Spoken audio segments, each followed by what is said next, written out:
Hi, I'm Sarah Chin, and this is the story of how I learned that appearances can be the perfect disguise for success.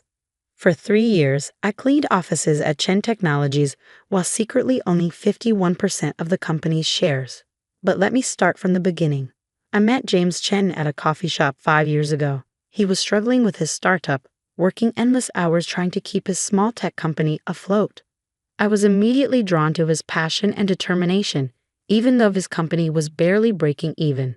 What he didn't know was that I had just sold my first software company for $40 million and was looking for my next investment opportunity. I kept my success quiet. Too many experiences with people only interested in my money had taught me to be cautious. So when James and I started dating, I told him I worked in business operations, which wasn't exactly a lie. He assumed I was a mid-level manager somewhere, and I let him believe that. Our relationship moved quickly. Within 6 months, we were married in a simple ceremony. His family, especially his mother, Linda Chen, was less than thrilled. A manager marrying into the Chen family? She'd whisper loud enough for me to hear. James could have done so much better. But then came the twist that would set everything in motion. 2 months after our wedding, James's company, Chen Technologies, was on the verge of collapse. They needed an immediate injection of $10 million to survive. James was devastated. That's when I made a decision that would change everything. I would help, but on my terms. I created a shell company, Phoenix Investments, and approached Chen Technologies as an interested investor. The deal was simple: $10 million for 51% of the company. James was hesitant to lose control, but with no other options, he agreed. What he didn't know was that his new majority shareholder was actually his wife. Here's where things got interesting.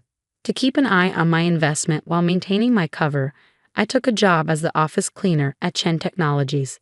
James was embarrassed, his wife working as a cleaner at his company, but I insisted, saying we needed the extra money. Linda, my mother-in-law, was ecstatic. Finally, she had concrete proof of my low status. She made sure everyone knew that her son had married the cleaner. At family dinners, she'd deliberately spill things. "Oh, Sarah, be a dear and clean that up. It's what you're good at, after all." For 3 years, I played my part perfectly. I cleaned offices during the day, but my real work happened after hours. Through Phoenix Investments, I quietly guided the company's major decisions, turning down James's riskier proposals and steering the company toward more profitable ventures. The company began to stabilize, then thrive. But success made James's family even more unbearable. They credited everything to James' natural business genius, while treating me with increasing disdain. Linda even started a campaign to convince James to divorce me. "A cleaner isn't suitable for a CEO," she'd say. "Think of your reputation." James, to his credit, defended me, but I could see the strain it was putting on him. The final straw came last week when Linda organized a surprise dinner. She invited a young, wealthy heiress who she thought would be perfect for James. The entire evening was orchestrated to humiliate me. As I served coffee, Linda had insisted I act as waitstaff. I overheard her telling the heiress, "Don't worry about her. Once James signs the new company restructuring plan tomorrow, we'll have enough leverage to force her out." Little did they know, tomorrow would change everything. Because tomorrow was the day Phoenix Investments would finally reveal its true owner, and I had my own surprise planned for the Chen family. The next morning dawned bright and clear. I arrived at Chen Technologies early, not to clean, but to prepare for what would become the most memorable board meeting in the company's history. I changed from my usual cleaner's uniform into a tailored black Armani suit I kept hidden in my office. Yes, I had an office. The cleaning staff supervisor's office, to be exact, which I'd used for late-night work when everyone else had gone home. Linda had orchestrated this emergency board meeting, convinced she finally outmaneuvered the mysterious Phoenix Investments. She'd spent months gathering support from minor shareholders, promising them better returns once they removed the absent investor who was holding the company back. She didn't realize that every move she'd made had been carefully monitored. James arrived looking troubled. He'd mentioned the meeting to me the night before, apologizing that I couldn't attend since it was high-level business stuff. I just smiled and told him I'd be busy cleaning the conference room anyway. He'd winced at that, and I'd seen the doubt in his eyes, the same doubt his mother had been carefully nurturing. The board members filed in at 9 a.m. sharp. Linda swept in last, wearing a triumphant smile followed by her personal lawyer. She'd even invited several business reporters, planning to make the leadership transition a public spectacle. I watched through the conference room's glass walls as she took her seat beside James, patting his hand like a mother about to watch her child win a school prize. "Before we begin," Linda announced, standing up, "I want to thank everyone for coming to this historic meeting. Today we'll be voting on a new direction for Chen Technologies, one that will finally unleash its true potential." She shot a meaningful look at the reporters. That was my cue. I walked into the conference room, my heels clicking against the hardwood floor. The security guard, who usually gave me friendly nods, now stood straighter, uncertain why the cleaner was wearing an Armani suit. "What is she doing here?" Linda demanded, her voice shrill. "Security." "Actually," I said calmly, placing my briefcase on the table, "I have every right to be here." I pulled out a folder and slid it across to the company secretary. "As the majority shareholder, I believe I should have a say in this new direction." The room erupted in confused murmurs. James stared at me, his face a mixture of shock and confusion. Linda laughed, but it sounded forced. "What nonsense is this? Everyone knows Phoenix Investments holds the majority shares, not some cleaner." I smiled and opened my laptop, connecting it to the room's main screen. "Let me clarify something. My name is Sarah Chen, formerly Sarah Zhang, founder of Zhang Security Systems, which I sold for $40 million 5 years ago. I am also the owner and CEO of Phoenix Investments." I pulled up the company registration documents, watching as the color drained from Linda's face. "That's impossible," she whispered. "Is it?" I turned to the business reporters she'd invited. Would anyone like to fact-check that? Zhang Security Systems' sale was quite well documented. One of the reporters was already frantically typing on his phone. His eyes widened. She's telling the truth. Sarah Zhang was named one of the top under 30 entrepreneurs 3 years ago. But she disappeared from the public eye after selling her company. "Because I fell in love," I said simply, looking at James. His face had gone pale, his hands gripping the arms of his chair. "I wanted someone to love me for me, not my money or success. When I met James, I found that. And when his company needed help, I found a way to provide it while letting him maintain his dignity." Linda had sunk back into her chair, her triumphant smile long gone. But I wasn't finished. I clicked to the next slide, displaying a comprehensive analysis of every attempt she'd made to undermine the company's relationship with Phoenix Investments. "Mrs. Chen, you've spent the last year trying to convince shareholders that Phoenix Investments was hurting this company. Let's look at the actual numbers." I walked them through charts showing the company's growth since my investment. Under my guidance, Chen Technologies has tripled its market share and increased profits by 400%. I turned to the board members. "The restructuring plan you were brought here to vote on would have stripped Phoenix Investments, stripped me, of my voting rights through a complex shell game of subsidiary corporations. Did anyone bother to ask why a majority shareholder who'd helped deliver such strong returns needed to be removed?" The board members shifted uncomfortably, avoiding Linda's desperate glances. The reporters were typing frantically on their phones. This was definitely not the story they'd expected to cover today. "Sarah," James finally spoke, his voice hoarse. "Why didn't you tell me?" I moved to stand beside him, placing my hand on his shoulder. "Because you needed to become the leader I knew you could be without living in my shadow. Every decision you made, every success you achieved, was your own. I just helped guide the company away from the riskier ventures. All those nights you came home late from cleaning," he said, realization dawning in his eyes. "I was working in my office, reviewing contracts and financial reports." I squeezed his shoulder. "The cleaning job was just my cover. Though I have to say, you'd be amazed at what people will discuss in front of the cleaning staff." Linda suddenly stood up, swaying slightly.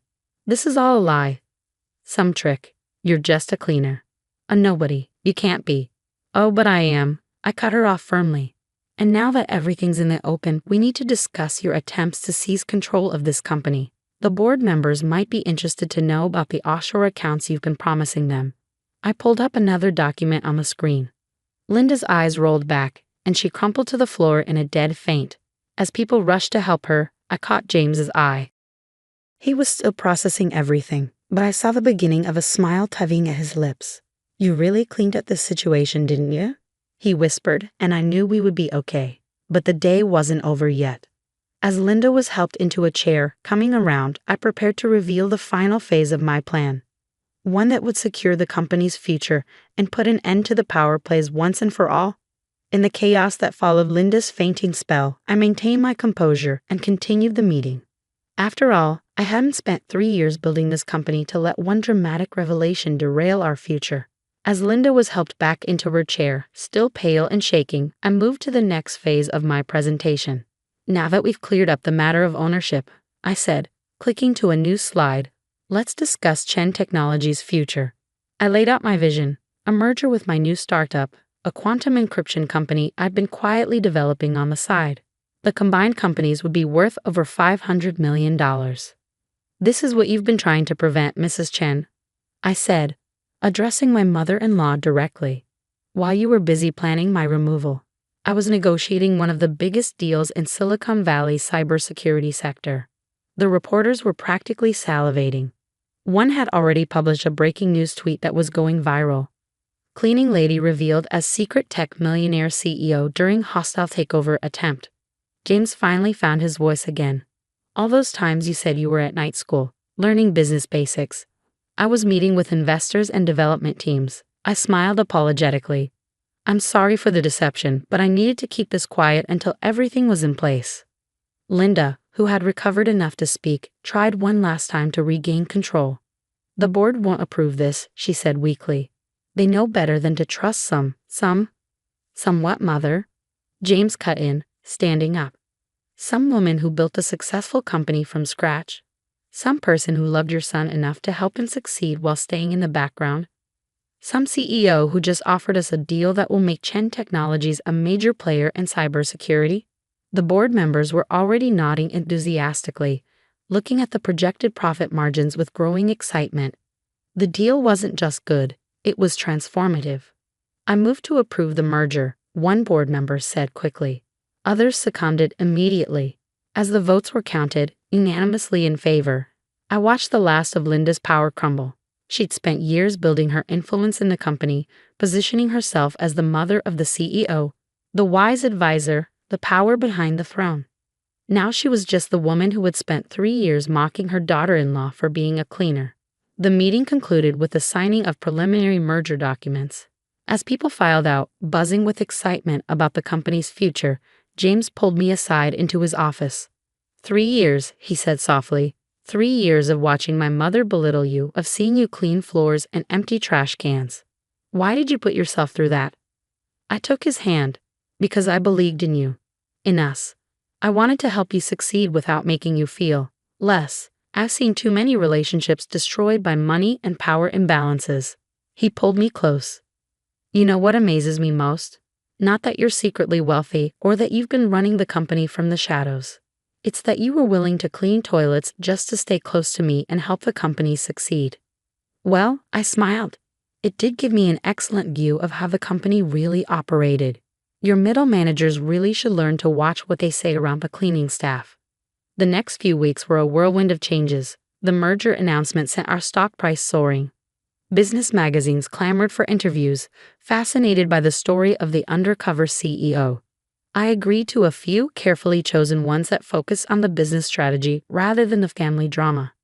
Linda took an extended vacation to recover from the shock. Before she left, I visited her at home. She sat stiffly in her living room, looking smaller somehow, diminished. I don't expect us to be friends, I told her honestly, but I love your son, and this company has been his dream since before I met him. I'd like to find a way forward that doesn't involve constant warfare. She was quiet for a long time. Finally, she spoke, her voice barely above a whisper. You could have destroyed me today, exposed all my plans, my offshore accounts. Why didn't you? Because you're James's mother, I said simply, and because sometimes the best revenge is simply succeeding.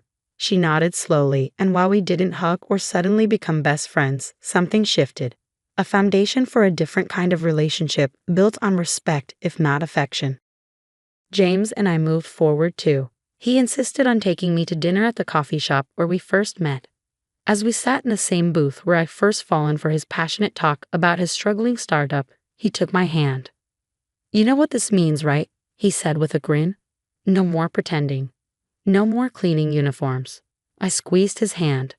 Actually, I think I'll keep doing the cleaning supervisor rounds once a week. You'd be amazed what people tell the cleaning lady. It's better than any management consultant's report. We laughed together, and I felt the last weight lift from my shoulders. The truth was finally out, and our future was brighter than ever. Today, 6 months later, Chen Technologies Zhang Security is the fastest growing cybersecurity firm in Silicon Valley. James and I run it together, true partners at last. Linda has returned from her vacation with a slightly different attitude. She still isn't warm, but she's respectful, especially after our stock price tripled post-merger. And me? I keep a cleaning uniform hanging in my CEO office. It reminds me that success isn't about titles or corner offices. It's about being willing to do whatever it takes to protect what you love, even if that means pushing a mop while running a company. Sometimes at night, I walk through our empty offices, remembering all the conversations I overheard, all the plans I made while everyone thought I was just emptying trash bins. And I smile, knowing that sometimes the best disguise isn't wealth or power, it's being underestimated. After all, they say it's lonely at the top. But from what I've seen, the view is much better from the bottom, looking up at people who never bother to look down. Because that's where you learn the truth about who people really are and what they're really capable of. And as for James, he still occasionally teases me about my night school classes, but now when he introduces me at business functions, he always adds with a proud smile, "My wife. She really knows how to clean up in business."